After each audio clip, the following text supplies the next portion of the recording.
All right, welcome friends. I'm so glad to have you here. Thank you for joining me for this live coaching event. I am life coach and weight coach certified coach Samantha Nielsen, and I was certified by the Life Coach School. I've been practicing since last year, but because I'm a parent, I consider myself a very well-seasoned coach as well. It's really fun to be here together, and I'm excited to entertain some questions. I'm excited to share some content about coaching and what coaching is and the value that coaching can bring into your life. And I want to let you know that I have a few added value surprises that I've built in with this presentation. So with that being said, I want to go ahead and pull up a slide, and I wanted to give you a good orientation as to what coaching is, and then allow you time to be coached if you have some questions and answers that you would like to pursue. Let's see, here she is. Hi, Lisa. Hello. Thank you Thank you for joining helping me with today. this. Okay, so let's talk about the popcorn. Eating popcorn, right? That would be your activity, which is a very neutral activity. And you are having this thought, I don't want to want the popcorn. Is that true? Yes. Yes. And even as I say it, it feels so trivial, but I just want to not need it anymore. But I also kind of want it because at the same time, I feel like there's a point where life is supposed to be fun and it's short, and it's like not a big deal. Mm-hmm. So I keep going back and forth because it feels like it's not a big deal, but it also feels like kind of a big deal because I feel like it has this control over me in a way too. Okay. All right. So you have this belief that the popcorn has control over you, and you're having this mental disconnect and tug of war inside about how you feel about whether you can or cannot have the popcorn, right? So when you have this thought that I don't want to have the popcorn, what kind of a feeling does that create for you? Frustration. Okay. All right. Okay. And when you sit in frustration and you have the thought spinning around that you don't want to have this popcorn and you slip into frustration, then how do you show up for yourself? What do you choose to do? I think I ignore it, and I usually just grab the popcorn anyway. Okay. Then I kind of judge myself for it. Ooh, okay. So you sit in judgment and you ignore, are you ignoring your emotional cues? Or are you ignoring that prompting in your mind that's asking you to not choose the popcorn? What are you ignoring? I feel like I'm ignoring both. Yeah, whatever. I'm frustrated. I don't care. I'm just going to have this popcorn. And then also ignoring the fact that I know I shouldn't have it is the subtext. I shouldn't have this kind of thing. And so then I'm trying to tell myself that you can't tell me what to do, brain. I can have the popcorn if I want to have the popcorn. It's not a big deal. Okay. And so when you're sitting in this space of judgment and you're feeling I shouldn't have this popcorn, but I'm going to, what's the result for you? Well, I don't really enjoy it. So it's a waste. Okay. So you don't end up enjoying the popcorn. And what else, interestingly enough, can you see what else happens? Can you see how it turns around and it comes into a space of you're judging yourself? And then you feel negativity towards yourself? Yes. Yeah, you're right. That's exactly what's happening. Okay. So you don't enjoy it because it's a defeating event. You increase your judgment and negativity towards yourself because you're going into this with these conflicts, this conflict of emotion. Now, why is having the popcorn a problem? I'm curious. Because I feel like I should be stronger. I shouldn't need it. Okay. And how's that thought serving you? Well, it isn't serving me because it's causing more judgment around it. Because it's I've given up other things, to show myself that I'm strong or whatever, but I think it just ends up being, I just find a new thing to lean on. Okay. Now it's popcorn. If I give that up, it'll be tea. It'll be your side. Okay. Okay. And when you have this thought, it sounds nice. It sounds like it should be a really helpful and productive thought of I should be stronger. I shouldn't want it, but it's really counterproductive. Can you see that when you think that and you choose to hold that in your mind and in your space as you're programming, it can actually work against you? Because what emotion does that fuel when you think I shouldn't want this, I should be stronger? What kind of emotion comes forth? I don't know if this counts as an emotion, but judgment. It's more of it's like the self-blame or self-judging. Yeah. Yeah, for sure. And when you feel judgment because you truly believe that you shouldn't want this and you should be stronger, then what are your behaviors that come forth in the ways that you either show up or don't show up for yourself? It feels like more of the critiquing, to Mhm. which point then I feel even worse. So I just want the popcorn more to feel better. And then what's the result? That I eat the popcorn. And is that true?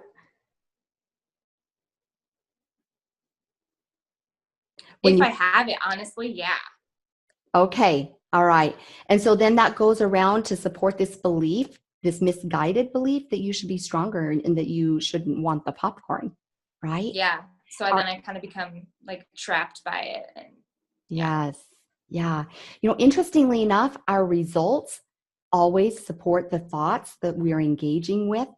And this thought of, I shouldn't want the popcorn, I should be stronger, we think it's a kind of like a noble and admirable thought to have. And we think it's going to empower us in a beautiful way and in a really strong and disciplined way. But it's kind of self-defeating and negative in that it almost sets you up for failure, because then you feel this kind of cognitive dissonance within yourself. Yeah. Does that make sense? Yeah. It was interesting when you just even asked, why is that a problem? Because to me, it was just obvious that it is a Mm, problem. okay. Okay. So is that something you really want to change, or is it something you want to make peace with in your life? I kind of feel like I just want to make peace with it. Like, and let myself enjoy it as opposed to making it this big bad thing. Okay. So if you had the result of just wanting to enjoy the popcorn and make peace with this food of choice, right? That's all popcorn is. It could be chocolate. It could be bagels. It could be, potato chips. If you want to have this result of making peace and being able to enjoy your food of choice, let's see, then what do you need to choose? What would your actions look like? Well, I definitely wouldn't be judging myself while I do it. Okay. Tell me explain a little more of what that means for you. Um, Not believing, I'm not thinking of actions well. I guess I'm thinking like not believing what my brain is telling me about how, like, oh, this is bad. You shouldn't do this. Like, just rolling my eyes at those thoughts or something. Okay. So may I offer that maybe that thought is just allow yourself to be a human? Yeah. Allow yourself to have some pleasurable food of choice. I forget that I'm human sometimes. Like, for seriously, I just think I should be better than but yeah, I could just enjoy it like a human would. Yes. And interestingly enough, you've shared this concept 3 or 4 times with just slightly different words, right? I should Mm. be stronger than this. I don't want to want this. I know better than. And all of those statements, when they're spinning in our mind and we're leaning on those as our beliefs, they just set us up to experience more judgment and frustration. Yeah. So if you were to allow yourself just to be human and to enjoy a food of choice, then what kind of an emotion does that trigger? Excitement. Okay. All Like, right. giddy is the is the word. Giddy. I'm giddy about it. Okay. All right. And if you're feeling excited about this belief, hey, I'm going to allow myself to be human. I'm going to allow myself to have a moment of pleasure and in enjoying my popcorn and really savoring every single bite. Then how does that show up in your actions? I eat the popcorn and I enjoy it. and I don't second guess it. And I just like allow myself to appreciate it and love it. Nice. And that's the outcome that you can have. That's the outcome that's available to you if you want that, right? I do. Oops, sorry, my dog. That's okay. Well, that is always available to us when we choose to embrace that. And isn't it so interesting? A lot of times, as you pointed out, Lisa, we think that we should be better at something, at resisting something than we are. And whenever we come into resistance rather than allowing, it usually backfires. Yeah, no, that's fascinating. I didn't realize how hard I was resisting it, and even the fact that I could enjoy it in the first place. Sure.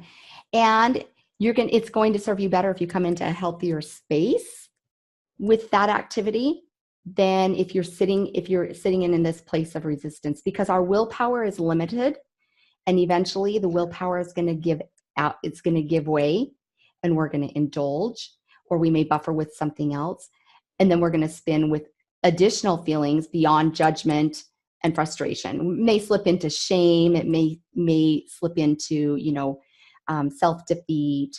And that's not worth it. So not worth it. So when I offer to you that you can make peace and enjoy your time with your food of choice, with your popcorn, is that something that you believe? Yeah, I think so. I think I'm still kind of surprised, even though I keep thinking this sounds so silly, but yeah, I can get there. Okay. I'm glad you actually responded this way. I'm really glad you responded this way, because friends, when we're trying to reprogram our mind, it's like we're asking ourselves to drive on an unfamiliar road. Okay. We have lots of default settings in our minds, and we have practiced these thoughts and we've practiced these beliefs so often, it's like a well-worn pathway. And so we go to those default settings very naturally because it's what we know. Now, I want to draw a quick comparison here, and thank you, Lisa, for that example, because I want to build on this. If you were to get in the car and drive yourself to the local grocery store because you're out of milk and eggs, you probably wouldn't even have to think twice about how to navigate from A to B and get yourself to the grocery store. It's very automatic. It's very comfortable, and it's our go-to. We know that path, and it's a default.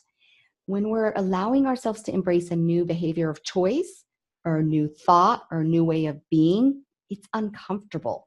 It puts us out of our comfort zone, and it's as if you were driving to a different location, a different grocery store that's on the other side of town. If you had to go to a grocery store that's on the opposite side of town and not one that you visit on a regular basis, you'd have to be very purposeful with your thinking. You'd have to really be aware of how you're navigating the roads, and if you're going to turn right, if you're going to turn left. And it's going to be uncomfortable until you practice that path often and repeat it many, many times. And so when we're allowing ourselves to, extend a measure of compassion or extend a measure of patience to ourselves in embracing new thoughts and new behaviors, we have to know it's going to be uncomfortable. It's like going to that new grocery store that's on the opposite side of town.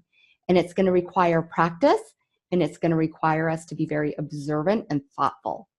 But that's how we build better thoughts into our lives. That's how we engage and up-level our behaviors and show up in better ways for ourselves, is through going through that discomfort and allowing that discomfort to become more of the default than what we've practiced in the past.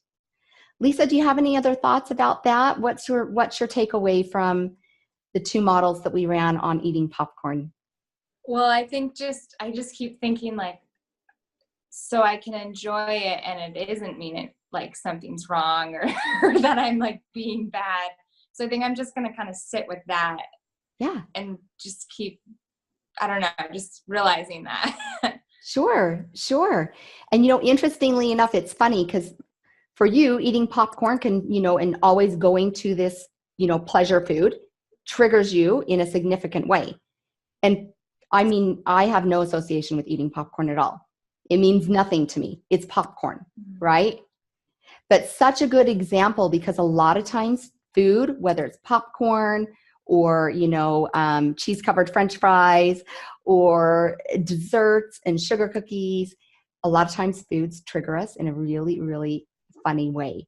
And so when we can make peace with it and we can allow ourselves to enjoy it within, appropriate boundaries, then that allows you to experience things in a different way, and you can let go of the judgment and the frustration. Let me know how that goes as you practice that. Such a good example. Thank you. Okay, let's see. All right. I saw a note from Jillian. I think I have something I'd like to be coached on. It's not fully formed, but I'd be happy to work through it with you. Jillian, would you like to come on camera and share this with our crowd? Okay, if you click on the button in your corner, it should enable. Yes, there you go. I see. I'm on. You are on. Tell me what you're thinking about today. Really quick, I just wanted to thank Lisa for bringing that forth. That was super, super helpful for me. And I also love the timing in which your doggy barked. I felt like animal medicine was just so present. So awesome. My unfully formed thought is, I'll just share the experience. My partner and I my beloved and I are both off of work today. And I was getting my hair done. He called me. He was like, babe, as soon as you get home, we're going to go on a bike ride. And I had been fasting all day, and I was like, cool. He was like, yeah, we're gonna go for an hour. And he was giving all these details on how long we were gonna ride. And immediately I was just like, stop telling me the details. I'll just show up and we'll go. And I felt this feeling of, if I knew too much about what we were gonna do, I was shrinking. It was almost like, I don't know if I can ride for an hour. I'll do whatever I can. I'd rather not know what we're gonna do, and I'd rather sort of just show up. So this has been sort of a theme where I feel like if you tell me we're going to go on a bike ride for an hour and a half, just the thought of having to commit makes me like go, no, I'll do 10 minutes. If I can do 10 minutes and that's it. Even though I can do the hour and a half, it's almost like knowing it and committing to it. I'm like, So I was just thinking, I was like, oh my God, any chance I get to work with Samantha on something? I'm like, think of something. And that happened this morning. And I was like, this feels like I want to kind of work through it. Great. So is that formed enough? Yes. Yeah. That's wonderful. Thank you for sharing that with us. That's for sure. A good example. So you've been invited to do an activity, right? Yes. The bike riding is the activity. And it sounds like it could be maybe even a different activity. We could put in, go to rock climbing or hiking. Yeah. Mm-hmm. Okay. So activity is your circumstance. And when your sweetheart lets you know that you guys are going to be going for an activity, you shared the thought of this commitment, and finish the rest of that thought for me. I want to make sure that I captured it correctly. Yeah, for sure. The thought of this commitment, well, maybe you can help me here. What I feel is intimidation and like inadequacy. Like, I don't know that I can do that for sure. So instead of like, yeah, I'm going to go for it. Fuck it. Excuse me. Sorry. Excuse me. Like, I'm just going to, whether I do it or not, it doesn't matter. Instead, I'm like, I create a safe zone of like, well, I don't know if I'm going to do all that, babe. I'll tell you I could do a half hour, and that's where I'm going to stay, even though I end up being able to do the more. So my thought is like, I'm going to do what I feel like I can do. I'm not going to make any promises. Okay. Yeah. Okay. The thought of the commitment triggers you into a little bit of resistance. Totally. Full on. Okay. Yeah. Okay. So it triggers your resistance. And interestingly enough, when you're triggered with this thought, and it sounds like, it could be rock climbing or biking or out for a long walk, he's inviting you to do something, but you're receiving it as if he's telling you. Yes. You're receiving it as if he's instructing you, and that's triggering you. So when you're being invited to participate in this activity, it triggers you, and the thought is, I'm going to do it my way. Yes. Is that accurate? Yeah. I'm going to do it my way with the amount of yep. Mm-hmm. Okay. My time commitment, how long I want to go, my speed, yep. Mm-hmm. Exactly. Okay. And if I were to offer a ... behind that, I'm picking up from you, Jillian, and we've worked together a lot. Yeah. So I definitely, we've had this opportunity to build a relationship. The ... that I'm hearing from you in your, undertone voice is, And don't impose your requirements on me. Yeah. Would that be accurate? Yeah. Yeah. Okay. All right. I want to capture that one moment. This is why I love coaching, because sometimes you give language for what I can't quite like pin. Yeah. That's the fun part of it, because Yeah. I can see it from a neutral space, and I can see it with Yeah. a different perspective. You're in the thick of it. Yes. So it feels very different for you. Yeah. Yeah. So your sweetheart reaches out, he invites you to do an activity, and you're immediately triggered. And the thought is, I'm going to do it my way. Don't impose your requirements on me. Yeah. And then when you have this thought, what is the emotion that it generates? I'm going to throw some words out, and I don't know if they're necessarily emotions, but there's definitely this feeling of like inadequate. Like I don't feel like I can live up to this presupposed requirement that he set, even though I know it's not a requirement. But inadequacy, I feel like, is really what comes up. So I feel like I kind of just dim and go, I can promise 10 minutes, and anything more is great, but I'm going to just lock in here. So there's just an adequacy feeling. Okay. And that caused me to think of something I want to write down. One moment. Okay. No, please. Yes, for sure. And as you were sharing this situation with me, I wrote down the emotions of doubt and resistance. Yes. And inadequacy, I think, is a perfect emotion that summarizes what this thought does for you. So you're the one attaching the meaning to the invitation. And the thought that you're spinning with and that comes to mind, and you're kind of like holding on to, like, a really important purse, is I'm going to do it my way. Don't impose don't impose your requirements on me. And when you think that, it triggers your emotion of inadequacy. And from this place of feeling inadequate, then how are you showing up for this opportunity with your sweetheart? Yeah, I mean, today was, I showed up in the sense that I rode, but it was almost like this little inner girl in me was having a little tantrum. Like, you go, I'm going to go at my pace. And I did do the ride, but I definitely did it from a place of, I'm going to do it so comfortably for me. And then I feel like, I could have pushed a little more. I could have, maybe went up the hill instead of walking my bike up the hill, but I'm so locked into like, I'm going to do it my way, that I kind of like half-ass it. Right. And I settle for this like half-assery. Okay. You know what? And so when you don't show up 100% and you're not present 100% because you're having kind of this internal meltdown. Yeah. Right? You're having a little bit of this like mind drama, and it reflects in your actions. Like maybe you're not quite, like you said, you're not fully engaged in enjoying the ride, and you're, maybe holding back a little bit and kind of wandering about or taking your time or so forth. Okay. What's the outcome for you? How does that impact you in this experience, Jillian? What I feel like I do is I reinforce like this. As long as I go, this kind of the settling and this energy of like, I settle for a lower level of what I can show up for. So it's like, I do it and I do it 10%, and the result is I get 10% out of it. And I sort of reinforce like, well, Jill, as long as you did it, it's fine. And I'm like, but I want to do it better, and I want to do it more fully. And I keep reinforcing like, well, as long as you did it, that's okay. Even though I know my did it is sometimes 10% of what I really can bring. Right. And I keep reinforcing this kind of low level showing up as it relates to like my physical activity. Yeah. So you don't get to fully enjoy the experience either. Yeah. You don't get to fully enjoy your partner. You don't get to fully enjoy yourself.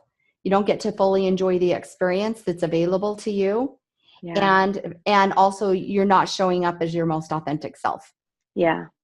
Yeah. Yeah. So it kind of puts a damper on the whole experience, because you're like, stop. Don't bring your requirements to me. Don't impose your requirements on me. I'm going to do it my way. Yeah. And then it colors the whole opportunity. Yeah. Yeah. And it's good for us to be aware of that. And it's good for us to be able to like open the curtains a little bit wider to see why we're doing the things that we're doing and what the outcome is. because my guess is that your partner probably still enjoyed the bike ride quite a bit. And in Yeah. your mind, you were spinning with these thoughts and beliefs and feelings about it being a less than fulfilling experience. Totally. Yeah. And it's like this, I stay in this like playing it safe mode where it's like I only allow myself, like, this is what I can do. It's the least effort possible. Yes. And I keep reinforcing, hey, the least effort possible as long as you did it. And I live in that space. So yeah. And if you don't show up 100%, then guess what? Oh, Our God. evidence of not showing up 100% reinforces that thought of, I'm not going to meet the requirements that you're imposing on me. I'm Damn, gonna do it that's my so way. true. Isn't that like eye-opening? Holy, yeah, for sure. I'm like, oh my God, I didn't even see it that way. It's like this perpetual, wow, okay, I went a different thought. Yeah. You're not showing up 100% and you're like, let me just prove to you. Let me just prove back to you that you can't tell me we're going to ride for an hour. Yep. My way. Yeah. Is that what you want as an outcome with your opportunities and your activities with your partner? No, not at all. Okay. Not at all. So interesting. Yeah. That's some really good work right there, Jillian. Wow. And I would also offer to you that maybe you could ask yourself, where else is this showing up in my life? Yeah, for sure. I can see it already. Yeah, I can see it. Oftentimes, the way that we choose to do one thing is the way that we choose to do many things. Oh my goodness. And it's funny you say that because I, a few minutes ago, literally said, this is just showing up as it like relates to my physical activity. And I'm like, I don't think that's entirely true. I definitely think it's in many other areas that I wasn't allowing myself to like really see until right now. I'm like, oh shit, it's showing up in other areas. Right. Yeah. Right.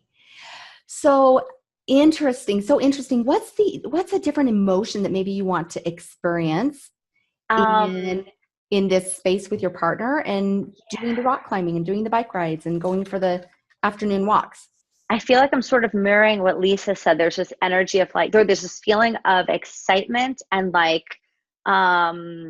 challenge accepted. I don't know how to put that in emotion, but it's sort of like, yeah, I'm going to show up to that and unattached to the outcome and just kind of like an all in feeling. Like I'm all in, done. I don't care what the result is. I'm just all in. And so I don't know how to language that in a feeling, but I guess it's an excited and this all in feeling. Yeah.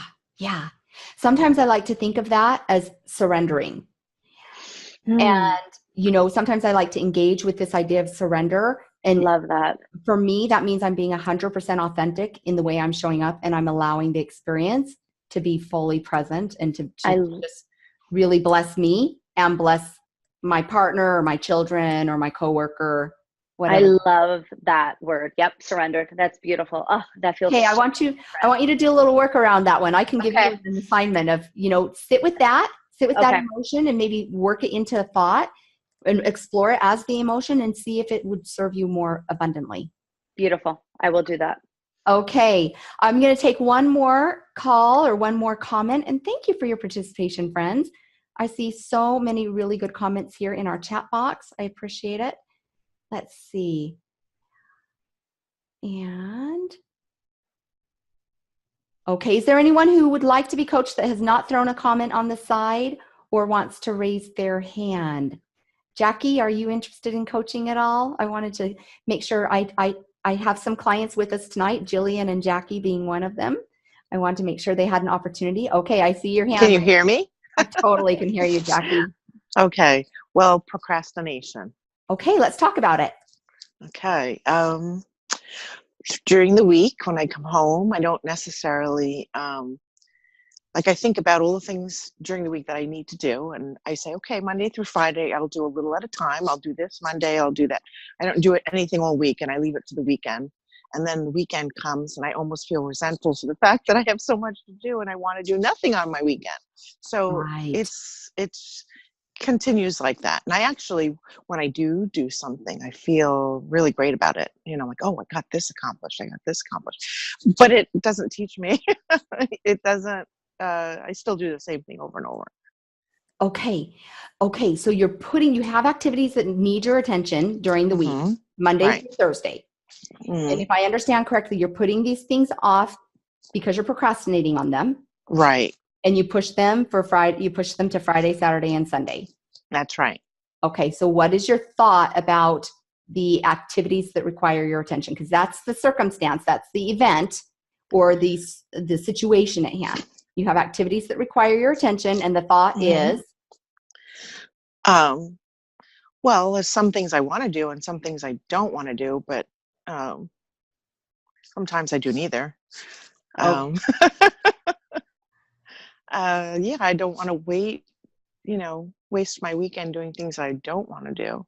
And I just run out of time to do what I need to do. And it just starts to become one thing after another. Okay. A list becomes a list. Okay. So you have these activities that require your attention, and your thought is, well, there are some things that I do want to do, and there's some things that I don't want to do. So Right. when you have that thought and you're leaning on that belief about the activities that are asking for your attention, and you have this repeat in your mind over and over again, there are some things that I want to do, and there's a lot of things I don't want to do. Then what kind of an emotion does that fuel for you? Oh, anxiety. Oh, okay. Very Well, it's more on the mind than it needs to be, and it's just do it and get it over with and clear your mind. So it's anxiety, I guess. When you feel the emotion of anxiety, then how does that show up in your behavior choices? What do you do or what do you not do? Well, I'm learning with you not to turn to food. Right. And I'm pretty good that way. I don't know. I'm I'm going to offer you this. okay. Does anxiety fuel you into action, or does it fuel you into reaction? No. To reaction. Then I get stubborn and I get where, I'll say, oh, I just don't want to be doing this. Like a little tantrum. Okay. An internal tantrum.